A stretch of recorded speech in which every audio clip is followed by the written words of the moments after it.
দক্ষিণ এশিয়ার ভূ রাজনীতিতে হঠাৎ এক নতুন উত্তেজনা। পাকিস্তানকে সরাসরি বাংলাদেশের হয়ে ভারতের বিরুদ্ধে যুদ্ধে নামার ইঙ্গিত দিচ্ছে।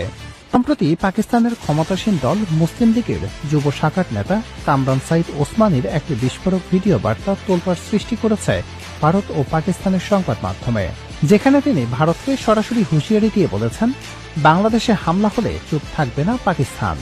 तो मेरे भाई उस्मान हादी, आपने एक क्लियर मैसेज दे दिया और वो क्लियर मैसेज अपनी शहादत के बाद आपने ये दिया कि कौमें जो है वो गोलियों से नहीं खामोशी से। মঙ্গলবার 23 ডিসেম্বর ইন্ডিয়া টুডের এক রিপোর্ট অনুযায়ী কামরান সাইদ ওসমানী ভারতকে সরাসরি হুমকি দিয়েছেন।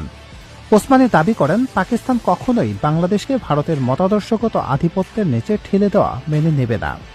তার মতে, ভারত যদি বাংলাদেশের স্বায়ত্তশাসনের উপর কোনোভাবে আঘাত হানে বা কুদৃষ্টি দেয়, তবে তার জবাব দেবে পাকিস্তানের সেনাবাহিনী